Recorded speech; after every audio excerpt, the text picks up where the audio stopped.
Good morning, everyone, and welcome. This is Joe Scarice, live on the Creative Bird Strategy podcast here on Clubhouse and everywhere else. We are situated throughout the social media buckets of the world.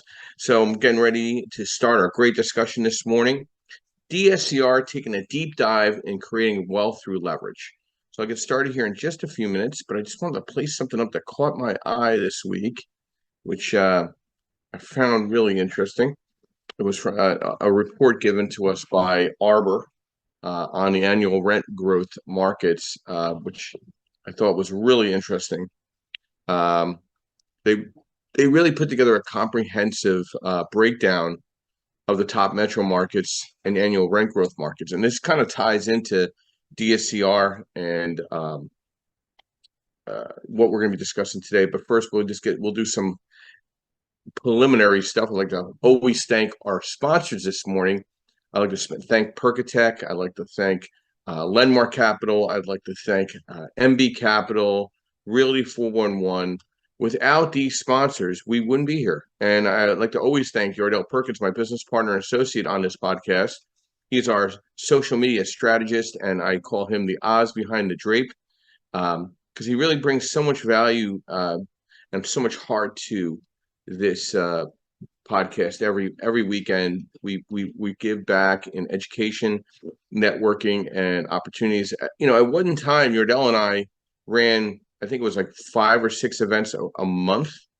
It was very rewarding, but time has a value, and you have to weigh out the cost benefit relationship to your time when it comes to events. And this podcast came together on its own and made a lot more sense to give this back every 60 minutes or so, twice a month, twice a week, and it's worked out very well.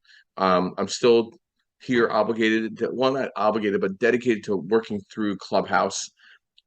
Is where we started the Creative Birth Strategies podcast, and then we kind of morphed it back into a regular podcast on Apple, Spotify, Audible, Amazon, YouTube, Facebook, LinkedIn, Twitter, all the real true social media sites that are out there.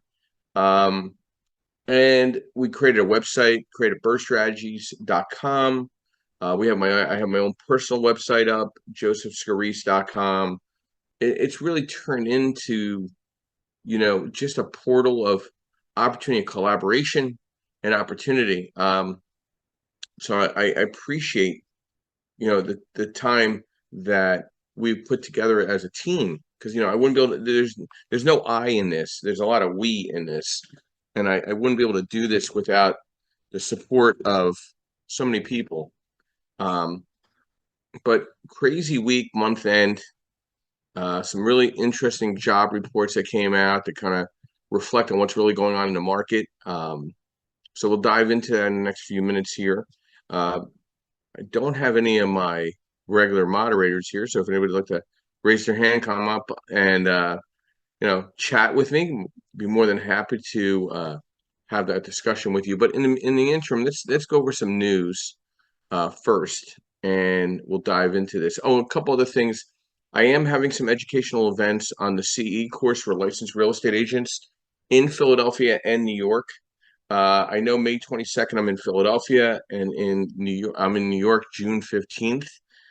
Both are CE courses for licensed real estate agents, but investors are more than welcome to attend as well. I know on May 22nd, it leads into a happy hour. So if anybody has any questions, please email me or text me, and I will be more than happy to get you that information. Also, we have worksheets, and we definitely have worksheets on DSCR. So really, if you don't have the worksheets, please make sure to reach out to me and inquire about the worksheets that I offer for all my clients or potential clients in regards to DSCR, in regards to Mayo, maximum allowable offer, cash flow worksheet, which is the cash on cash return, rehab construction budget, and a data tape where you can obviously understand how to build out your real estate portfolio. So let's talk about mortgage news daily this week. The rates have been anywhere as high as 7.5. They leveled off to about 7.28. Job reports came back a little soft. No surprise there. Unemployment's creeping up. Fed is not making a move. They're staying very steady in what they're doing because inflation is still just really whacked out. I don't, if anybody thinks inflation is under control, they're just, I don't know what they're watching or what they're spending money on. Everything is like 100%. I saw some comparative of cost of goods from 4 or 5 years ago. It's like 50%, 120%, big margins of cost increases on all these materials. It's very hard to comprehend, and this is obviously impacting the real estate market. And this is also impacting, in a weird way, price to rent index when it comes to DSCR. So you really need to pay attention to what's really going on around us with the rental market and how that reflects on DSCR and how that's going to reflect on values in time. Okay, there's some domino effects that are happening around us. I don't know if you're really paying attention or you're just focusing on your own portfolio, but you need to see what's going on around you. The rental real estate inventory is increasing rapidly, not because there's not a need of rentals, it's because so many conversions are readjusting DSCR as we know it in front of our eyes.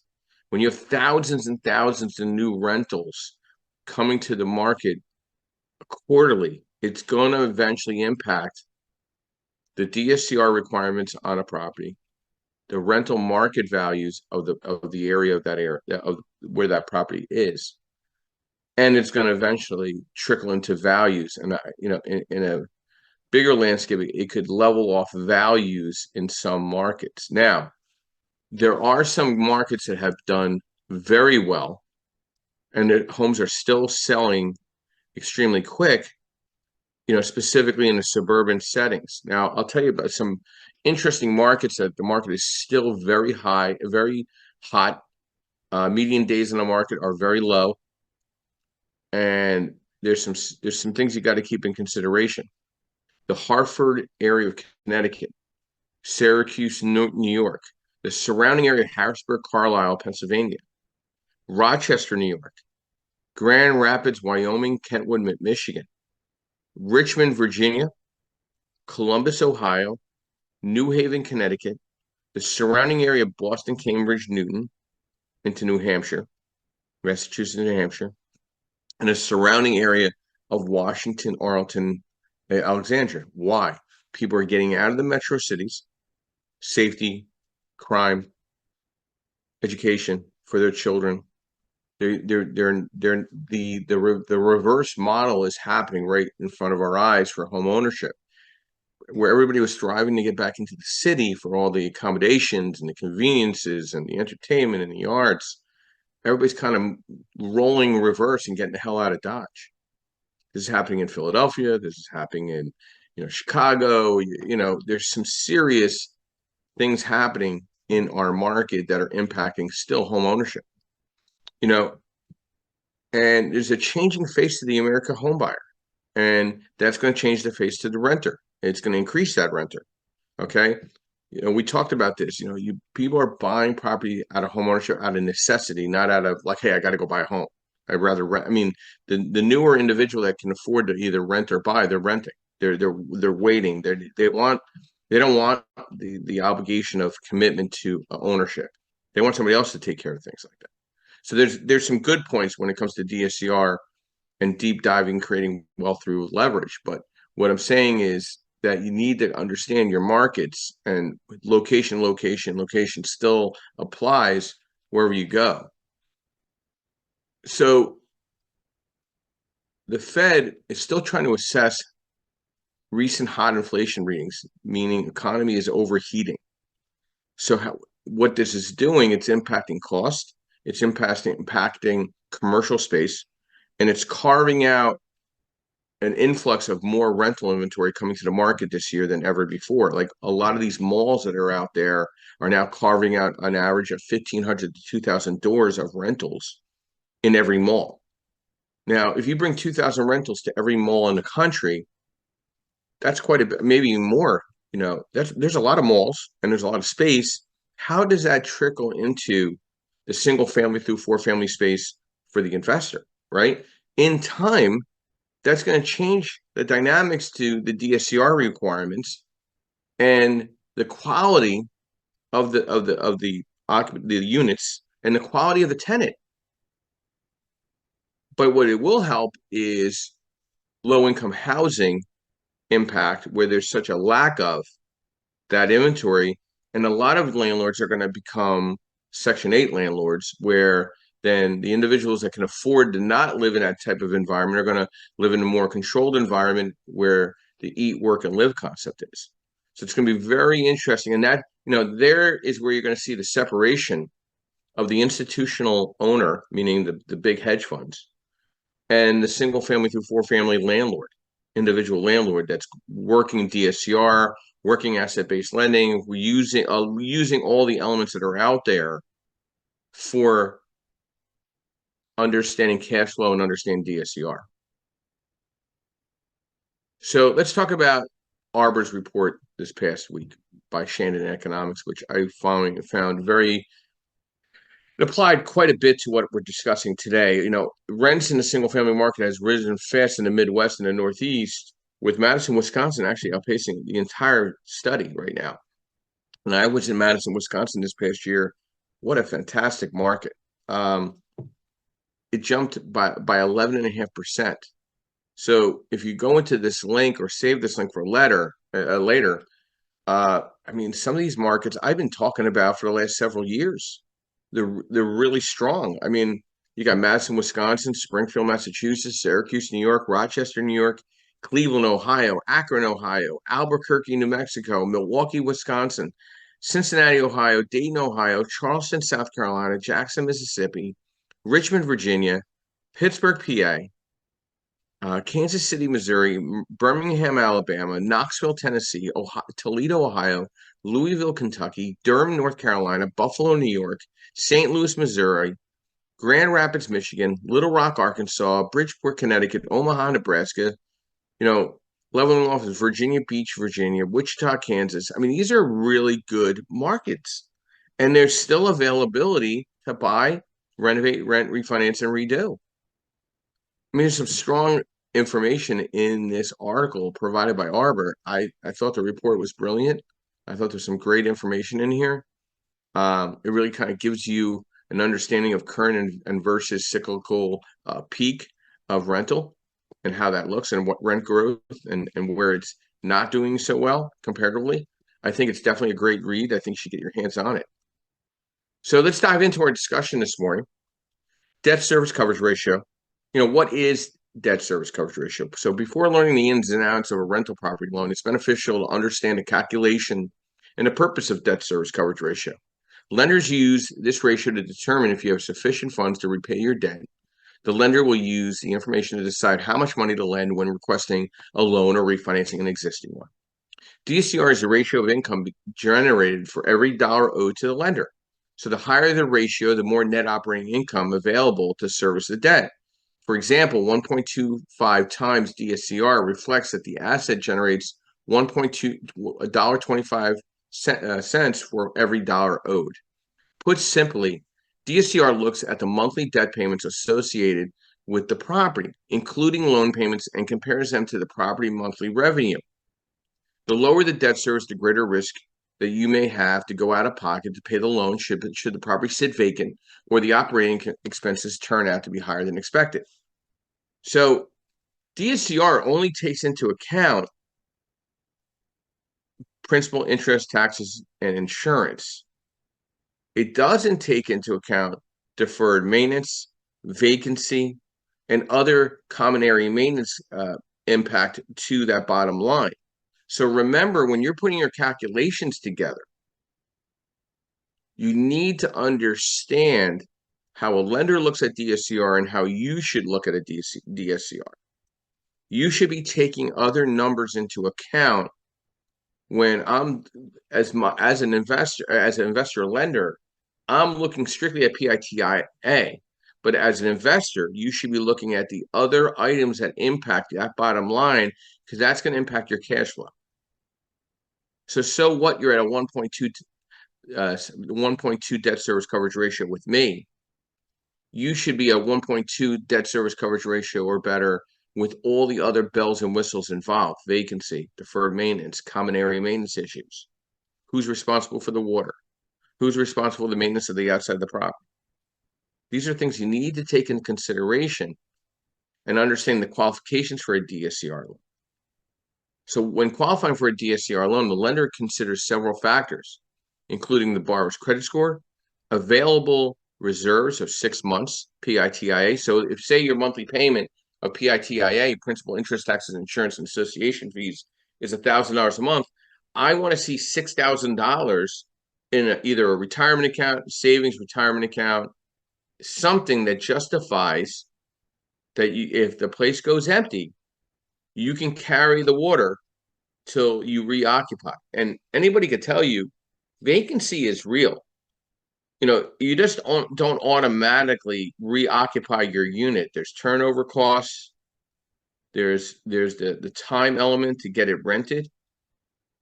You can't just say you're going to have it re-rented right away. It just doesn't work that way. So understanding the ability to pay that property's mortgage and expenses while it's vacant is extremely important. And I think a lot of people don't really realize credit score also impacts the debt service coverage requirements by a lender. Now, as an asset-based lender, we go as low as 660. So there's a category for 660 to 680, 680 to 700, 700 to 720, 720 to 740, 740 to 760, and then 760 above. That impacts your leverage and your DSCR requirements on any given asset. So like yesterday, I took a loan with a broker.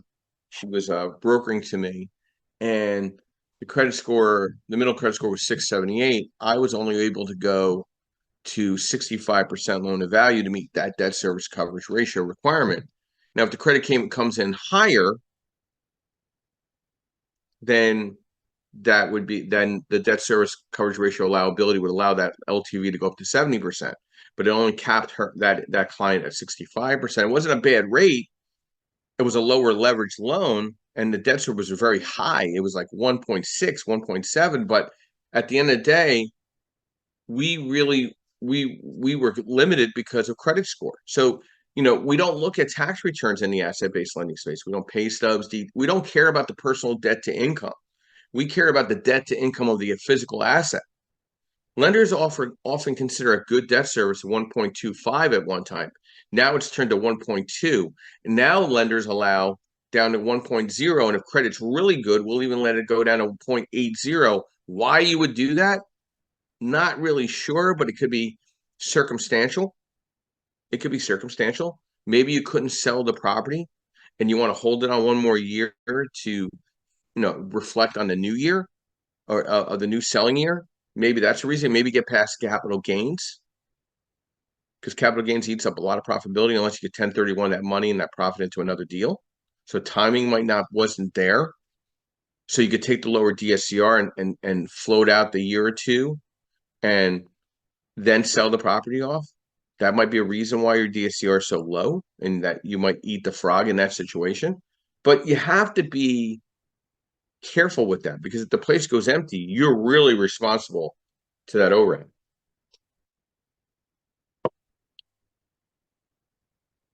So typical debt service loan options, it's single family, 2-4 family, 5 to typically up to 25 units under 3 million. It will also look at townhomes and condos. It will not look at mobile homes. Okay. It will not look at vacant land. It will not look at log homes. It will not look at tiny homes. It will not look at houseboats. Okay. They don't count.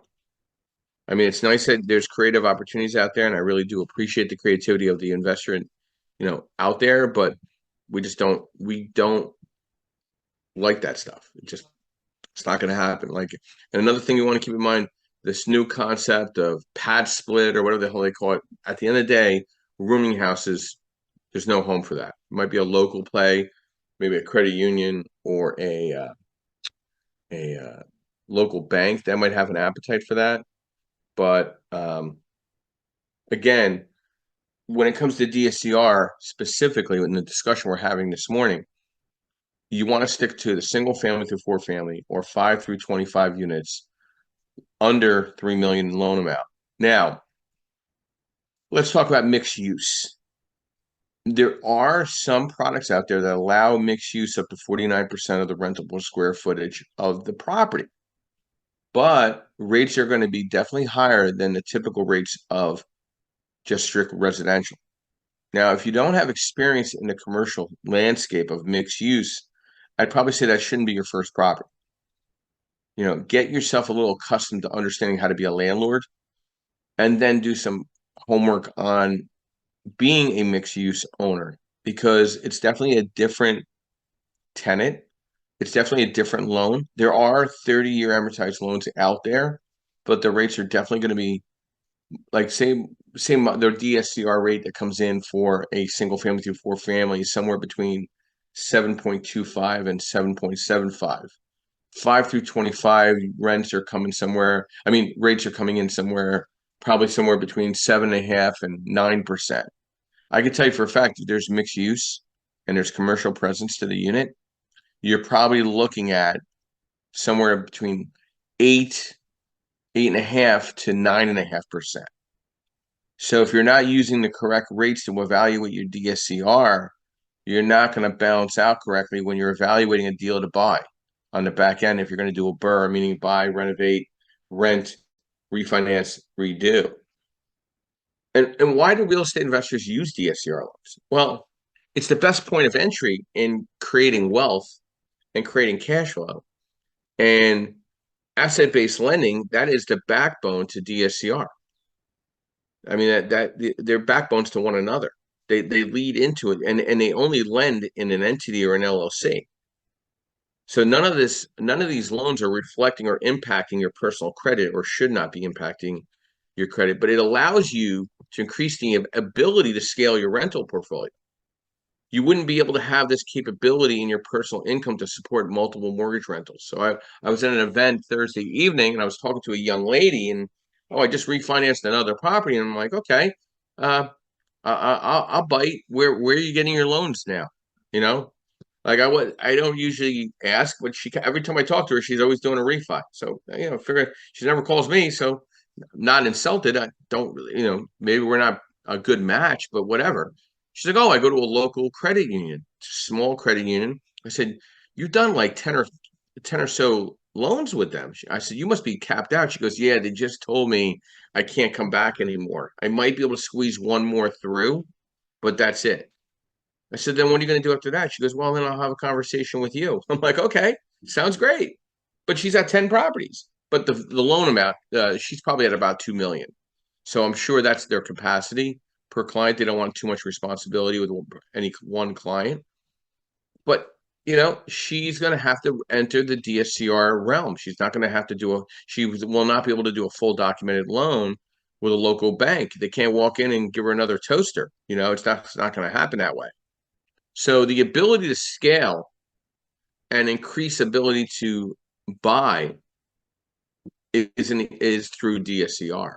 And you really need to understand your market rent, your after repair value, and how you buy it, and what the renovation costs are going to be, because all these moving parts impact your back end numbers.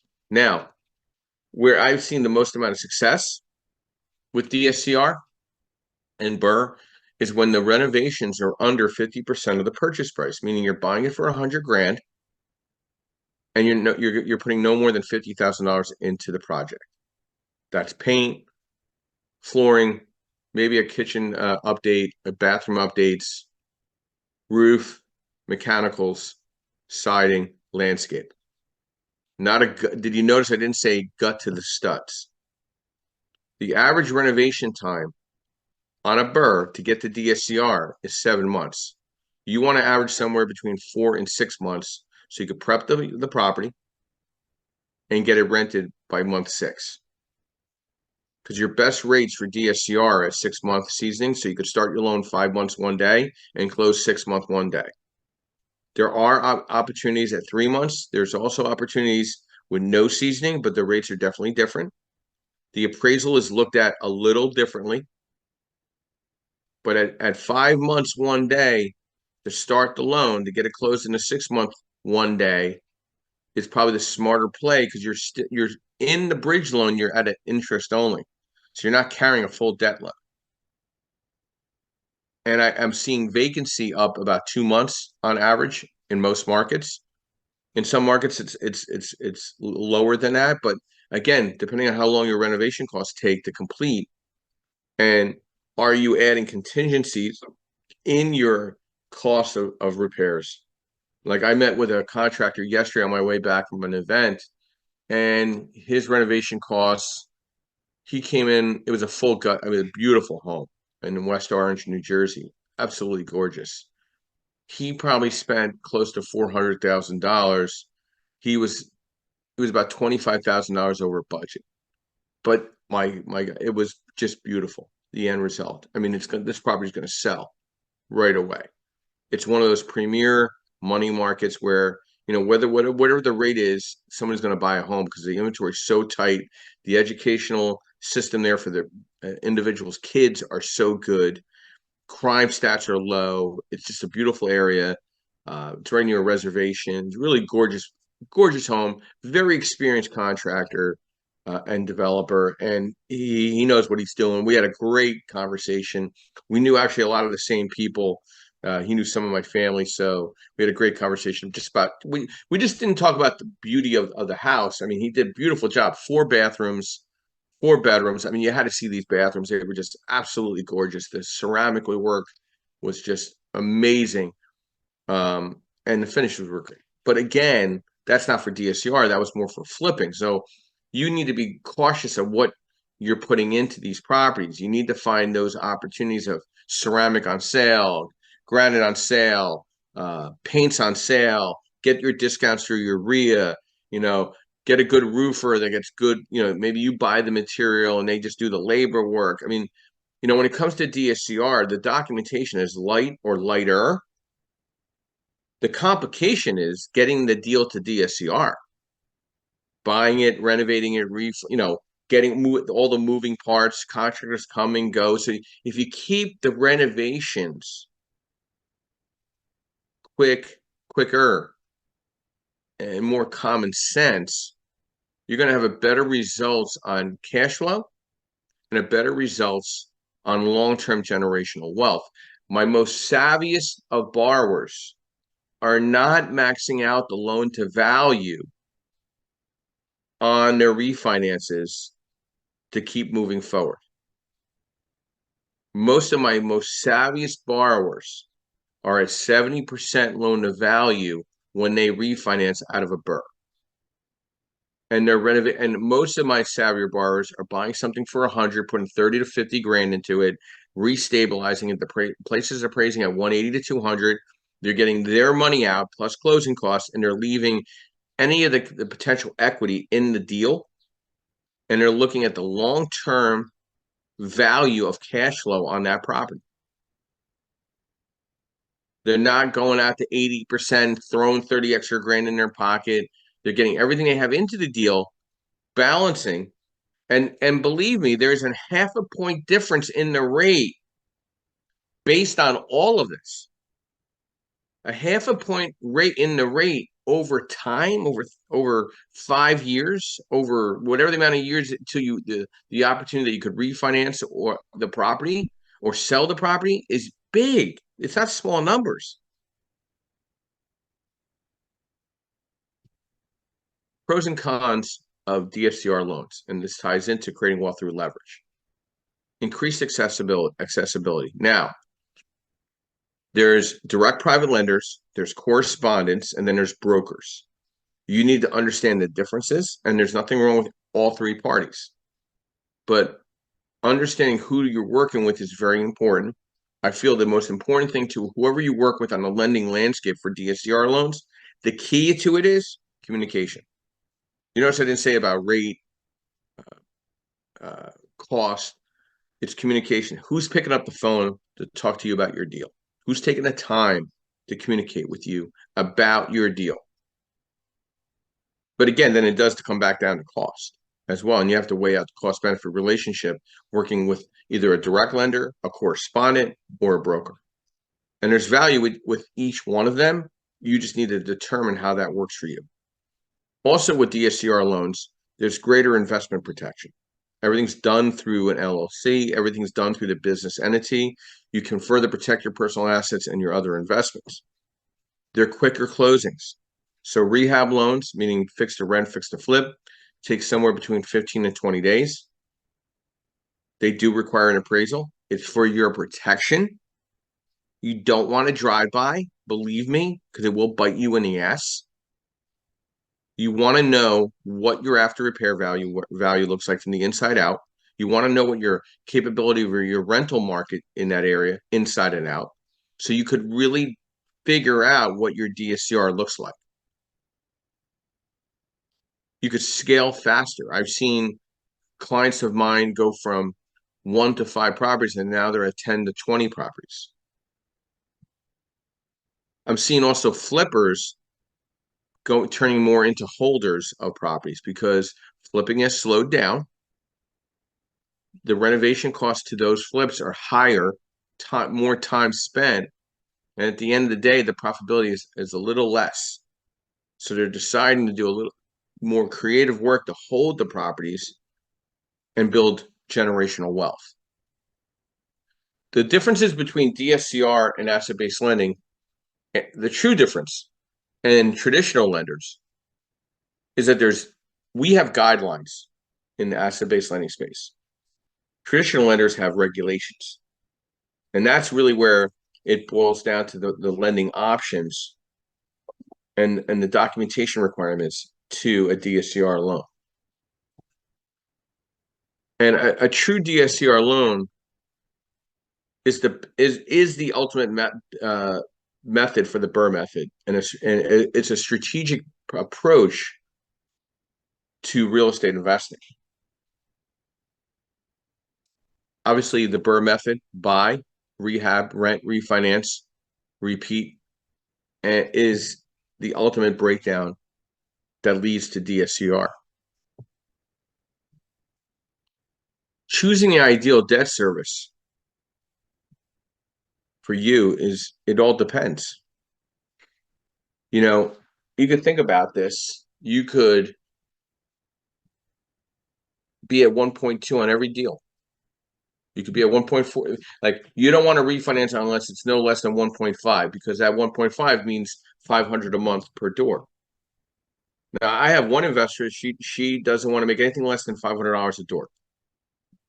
And how that reflects in the DSCR, it's somewhere around 1.4 to 1.5. I said, well, listen, you gotta always debt service on your back end at 1.5. So you need to find a property with a certain amount of renovation costs, because she's big in the Section 8 space. So you know what your Section 8 is for the 3-bedroom, 1 bath and a half. So you need to find that model and repeat it over and over, repeat and rinse, repeat and rinse, repeat and rinse. Calculating your debt service coverage ratio is a vital step for any investor, but it's very important to know what the target DSCR is that matches the guidelines to your personal real estate strategy. You'll be able to choose the best debt service range that fits you best. Then you're ready to find and finance deals to build out your rental portfolio.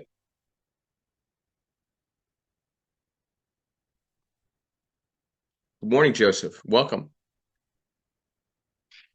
Good morning, Joe. Did you just wake up?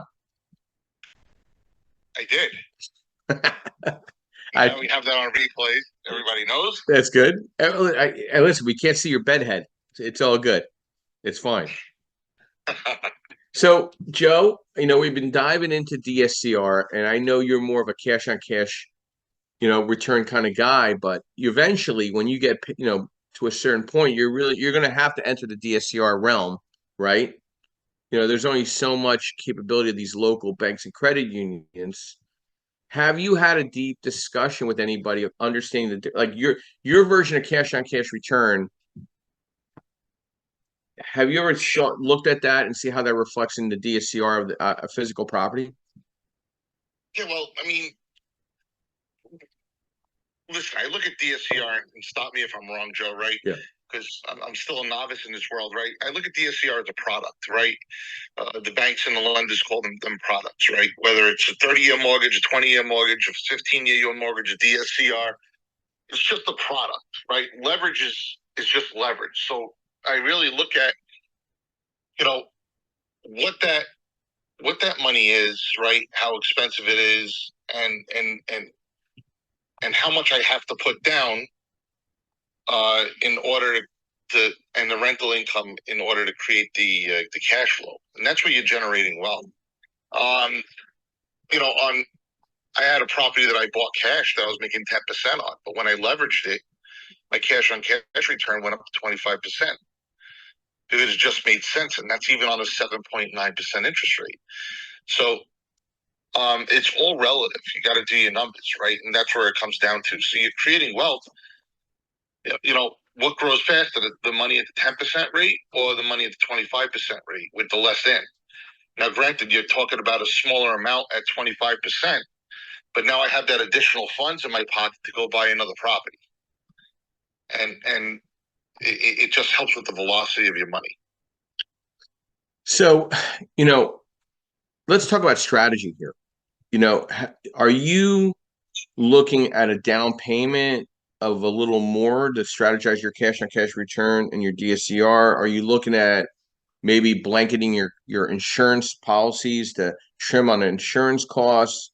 What are you doing specifically in identifying DSCR to build out your generational wealth with every acquisition that you're involved with? So, I mean, I never thought about it blanketing insurance policies, right?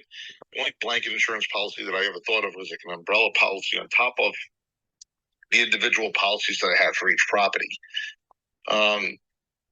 So that's a good question. So that might be something that I have to talk to my insurance agent about a blanket policy. When it comes to DSCR, like, yeah, if I have to put more money down, that's okay to make it work. But really, I'm looking at that return on my investment. I'm looking at how fast my money is going to grow, and when I'll have it. And I hate this term "return" to me, right? Because at the end of the day, you know that if you put $50,000, $100,000 down in a property and it's giving you a 20% return on the property, that $100,000 down never goes away. It stays in the property. So at 20%, easy math, in 5 years, you're going to get that 100K back in your pocket to reinvest into another property. But Joe, not everybody looks at 5 or 10 years down the road. They all look about now. That's the problem, don't you think? Or investing in real estate is not about now. Yeah. Because at the end of the day, this is not get rich quick, right? The get rich quick schemes, they generally don't work. Yeah. So you have to look at 5 or 10 years down the road. Even with my properties, I'm looking at every 5 to 7 years, as long as the numbers make sense, I'm going to refinance those properties. I never want to own them outright. I plan on refinancing those properties, pulling the additional cash out that is A, tax-free, and B, that I can reinvest. Now that's equity that I never even created, right? The tenants paid down, appreciation came that I didn't have to work for the appreciation, and I'm reinvesting those funds. But, it's a debate that I have with my brother all the time is, he's big into larger investments. And we started looking at the cash on cash return, and his returns were 10%. He goes, yeah, but it's 10% of a bigger number, so I'm coming home with more in cash flow. You're coming home with less. I said, but I'm making 20% of mine. So in 5 years, I could roll that same down payment that I have back in my pocket into another property, and now I'm making 40% of my money. Now, a mathematician may say it doesn't work exactly just like that, but at the end of the day, I'm now doubling my investment, and in 10 years, I'm at 40%. And in 10 years, I now have double those down payments to put into another, and in 10 years, he only has one down payment to buy another. So Of course, this doesn't account for maintenance and any other problems that you come across. So that's how that all goes. So, that's just how I look at things, right? Right, wrong, or indifferent. Everybody has their own strategy and their own practice and their own policy, but that's kind of how I look at it. I'm not looking at appreciation. Appreciation I look at as a gift. You know, if the property stays the same value, that's fine. And Joe, the magic mark is what, 5 years where you really start paying the principal down. Yep. So in 5 to 7 years, you're going to look to refinance. That's just my strategy and how I look at it, if that makes any sense. Yeah, and I'll add to this, and then Nick had a question, so we're going to hopefully answer his question in a second. But my concern is, okay, listen, if you're looking short term in a loan and you're worried about rates coming down, which they're not anytime soon, so good luck with that idea if you're trying to push that agenda. You're going to see 9-10% before you see 5% again, guys. So either eat the frog and swallow what's in front of you, or you need to get out, okay? Because rates are somewhere between 7-8%, riding out this roller coaster of inflation and job concerns and commercial constraints. We just saw another bank have massive reset. You got more banks coming that are going to have some reset. It's just happening, okay? So either accept the fact you're not going to have 2.75 out there for yourself, or you shouldn't be a real estate investor. You should just learn how to buy better or get out of the way. Okay, so bottom line, if you want to look at a 3-year play instead of a 5-year, because most DSCR loans come with a 5-year prepay, which is fine. And the loophole there is you are allowed to pay down principal just not more than 20% of the loan amount per year for the first 5 years without penalty. It's not telling you that you can't make a 13th payment every year. It just says you can't pay the loan off. You're not reading the documentation correctly. Okay?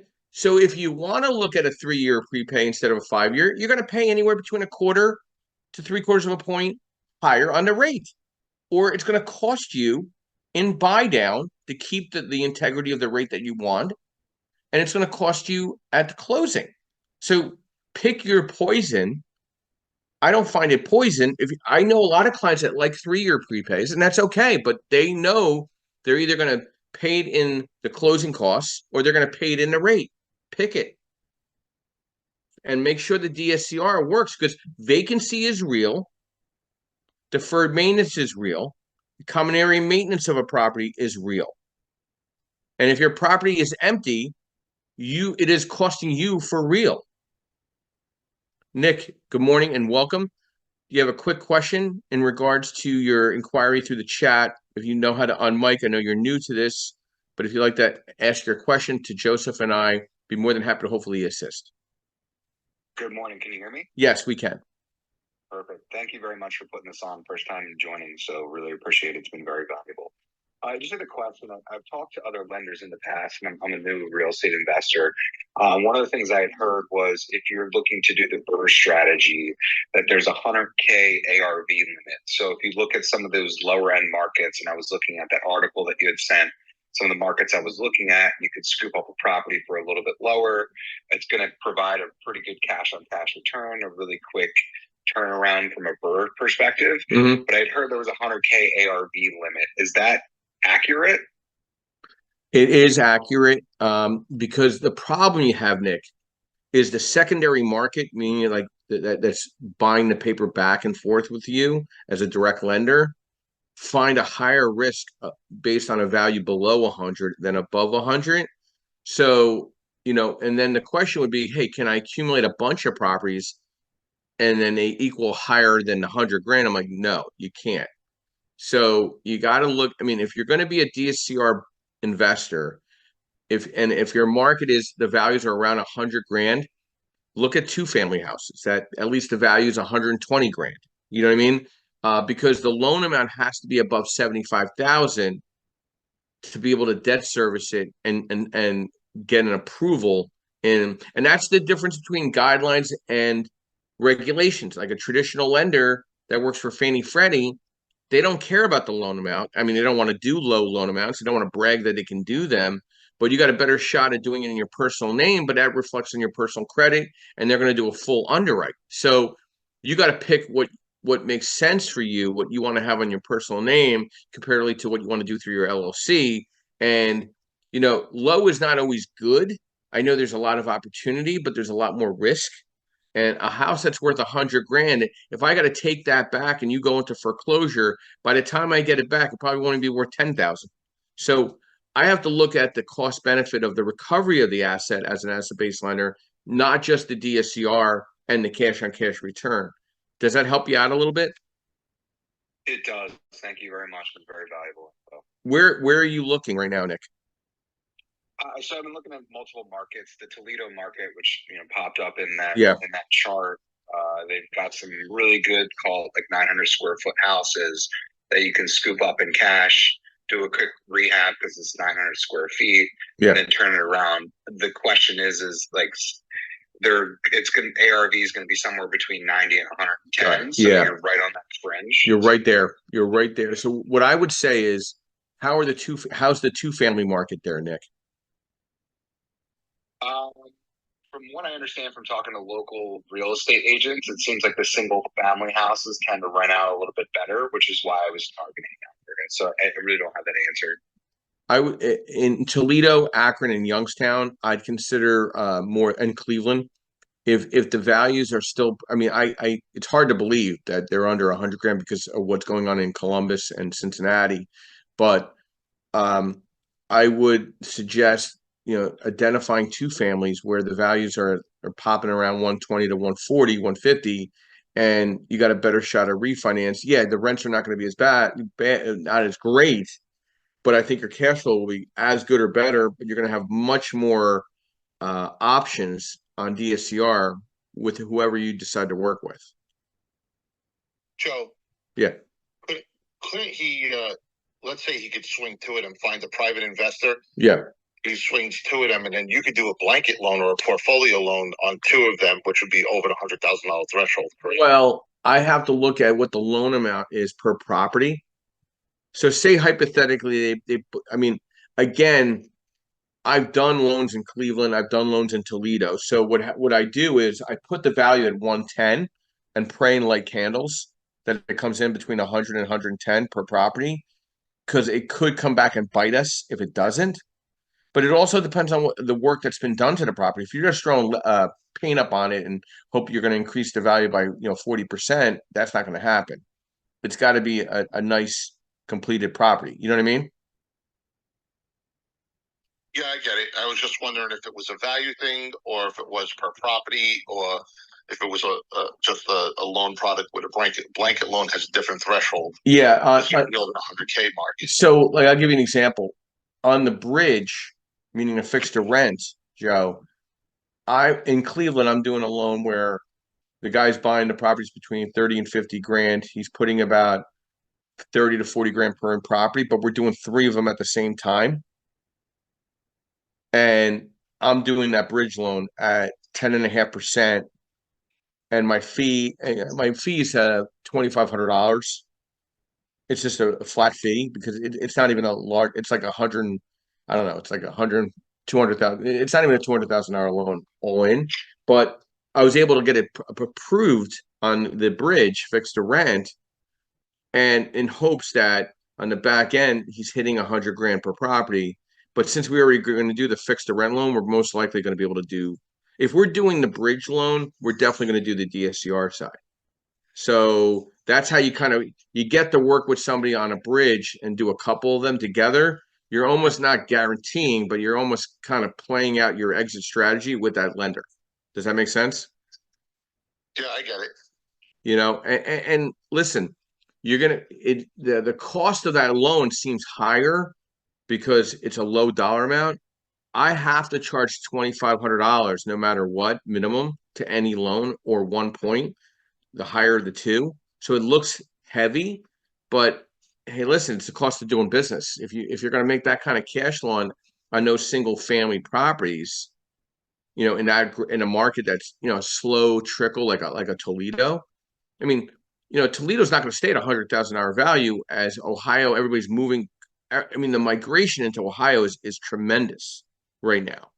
The movement into Indiana, the movement into Oklahoma, all these Midwest movements are forcing values up. It's going to be like you said, it's going to be a 5 to 10 year play in being the better investor. But my gosh, the opportunities could be. I mean, Nick could turn around and own 10 properties and be a multimillionaire in 10 years, right? Right. So it's not a bad move. It is definitely a way of creating wealth, not just on cash flow, but on equity value. I mean, anybody that bought properties in, Cincinnati, Ohio, 5, 10 years ago with poor property management presence and really poor circumstances and made it through that and was able to stabilize and move forward, they're multimillionaires right now, right? So they didn't look at the short term; they looked at the big picture, right? Right. Right. I get it. I mean, what do So you? you just have to find a lender or a private investor to get them to that threshold. Then. Yeah. And Nick, I got a question for you. Where are you located, if you don't mind revealing that? Yeah, I'm located a little bit north of Philadelphia, Okay. in the suburbs of Philly. Okay, so have you looked in by us? Oh, so Nick, why haven't you looked at Cumberland, Atlantic, and Salem County? So I've got a couple of irons in the fire. I'm working with folks in the Lehigh Valley area. Okay, I was trying to limit, what my reach was because I've been stuck in analysis paralysis for a little while now. got it. So I was trying to limit to a couple markets. But listen, I'm open. I'm trying to get in real quick. So I want to dive into this, and Joe probably will agree with me, I hope. So I work with one of the largest buyers in the South Jersey market, Cumberland, Salem, Atlantic County. He is the biggest buyer. Okay. He's buying 5 properties a month very aggressively. And let me tell you, DSCR is real. It works. And you need to surround yourself with a power team in your immediate half-hour radius of where you reside. And I'm going to tell you for a fact, I'm doing all his refis right now. And all the DSCRs work. And he's not going more than 70% of most. Sometimes he'll go 75%, but he's a very analytical guy. He owns over 450 doors. He plans on owning 1,000 doors in the next 3 years. I hopefully am a part of that, that circumstance. But he's on the right track, and it's all in Salem and Cumberland County. So unless I'm missing something, Atlantic County as well, you don't have to travel for opportunity, Nick. I think you just got to create a different circle of circumstances, meaning your power team in your immediate area. No, it's great advice. I'll definitely do some research. If you've got any recommendations, I'll reach out directly to you. Please, yes. Yeah, absolutely. I mean, listen, I like Lehigh Valley a lot. Okay. I like Schuylkill County a lot. I like Lackawanna County a lot, but you're here with us right now. And you might not be old enough to remember a magazine called Reader's Digest. Some of us down below are probably old enough to remember that, but they said to always stay within an hour of when you own where you live to look at opportunities. Now, I'm a big fan of out-of-state landlording. I think there's a massive amount of opportunities in other markets. But if you're just trying to start out and get your feet wet and dip your toe in the pond and creating wealth through leverage and DSCR, I think there's opportunities within a half hour where your doorstep. Joe, some thoughts to the Cumberland, Salem, Atlantic County market, since you buy in that area, and do you find relevance to your opportunity that you own in Ohio? Do you regret buying in Ohio? Do you find it still as a lucrative opportunity of cash flow? I'm a fan of the Midwest, so I like the Midwest. I like anything east of Mississippi or a little west of the Mississippi. So I don't necessarily regret buying in Ohio, but I mean, at the end of the day, it's professionally managed, and I have no control of the property. So on the rest of my portfolio, the other 6 properties that I own and manage. And I have control. I have the connections. I can look and touch and feel. I don't have a 10-hour drive or a flight away from my property if I have to be out there. and it's just a different way of investing, right? I prefer the areas, right, that that that are by me, um, and take it that way. But you know, I don't regret the Ohio move, but you know, property management, especially if it's your first one, you're completely owned by that property manager, right? And listen, there's horror stories out there on property managers not looking to get Nick scared, right? There's horror stories. There's also great stories about property managers. Yep. But I mean, when you start investing, I think that there's definitely is value when you're owning and managing your own first, and you're learning all the nuances of picking renters, collecting rent, uh, dealing with security deposits, getting a handyman to do the repairs, and kind of understanding the home realm. I think that generally makes you more solid of an investor. So, I mean, I would, if I had an opportunity to invest in Ohio or invest locally, the local investment would win a day every day. Yeah, I would agree with you. Good morning, Stephen. Long time no talk to from the West Coast. Have any thoughts on DSCR? Does DSCR still exist in your market in California? Hey, good morning, Joseph. Based on that, I mean, the rental market took a deep dive down.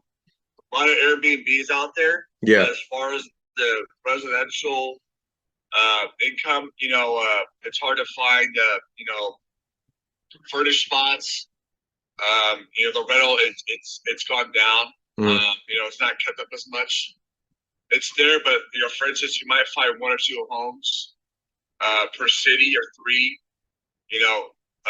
Then people use Zillow as a way to market it and go that way. But definitely a strong Airbnb rental like that, but outside of the old rental, I think you get hit during the pandemic.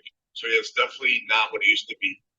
Yeah, I would imagine. I mean, listen, short-term rental still exists in the DSCR space, but there's certain requirements. Now, I'm going to go over them real quick so you understand them.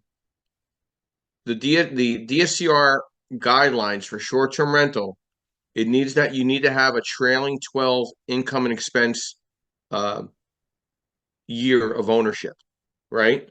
It also has to have a 50% occupancy or better. The likelihood of those two coming together is getting more difficult. And what happens if it doesn't meet those requirements, it falls back to the market rent of that area, and then your DSCR drops.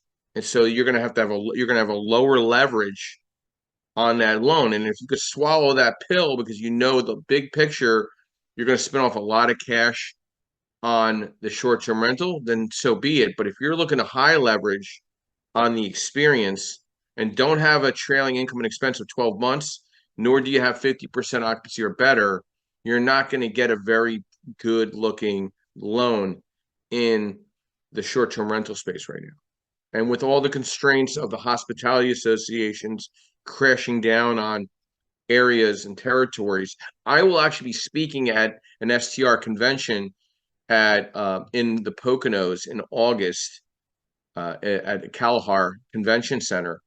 So if anybody's in the Pennsylvania market, I will be speaking there in August at the STR conference. And I lay it out very simple. There's nothing to hide here. And I think that the DSCR opportunity through asset-based lending is tremendous. I think there's a unique opportunity. And here at the Creative Bird Strategies house here in Clubhouse, as well as our podcast, we are the only club on this room in this clubhouse that offers complimentary worksheets for you to pencil down your deals: DSCR, maximum allowable offer, cash flow, rehab construction budget, understanding your schedule of real estate owned. We also offer a CE course licensed in every state in the country to provide agents insight in navigating through asset-based lending and understanding DSCR, understanding maximum allowable offer, understanding cash flow reports, understanding how to price a loan out, and what the impact is to DSCR to credit score and leverage and based on the asset type. And we're here every Saturday morning, 8 a.m., and every Sunday morning, 9:30 a.m. as well. Joseph, your final thoughts to our discussion this morning, DSCR, deep dive creating wealth through leverage. Yeah, no, good discussion, at least for the portion that I've been on, right? Always, as always, you're bringing value to the audience. It's all about the numbers, right? And it's all about your investment strategy and what works best for you. The products are out there, and listen, if you have any questions on how things run, just talk to Joe. You just see he ran down a couple examples today. He talked about a couple of products, portfolio loans versus ARV, and how it works as a whole. And I told you about how I look at a cash on cash strategy. So those of you who may be new to investment should have walked away with a couple of nuggets there. So thanks, Joe. Thank you, Joseph. Please email me. I know there was an inquiry how do you get the forms. My email is on my profile. My phone number is on my profile. You can text me your full name and your email. I'll send you everything you need. In regards to the forms, I'll send you some information on what we do as a lender, a direct private lender, and I'll send you some information on unsecured business lines of credit as well to keep you informed and educated in the market. Tune into our podcast. I think we're in the 30th plus podcast on the website. Go to creativebirdstrategies.com. The report this morning was provided by Arbor, which was a great on the SFR annual rent growth markets. Definitely save that as a whole. And my thoughts this morning, I always like to give a quote to think about. How long are you going to wait before you demand the best for yourself? That's my quote this morning. And I want to thank you for your engagement, your time, and listening in. We'll be back here tomorrow morning at 9:30 a.m. Eastern Standard Time. Everybody have a blessed Saturday morning. I'll be ending the room in the next 30 seconds. And thank you to our sponsors again.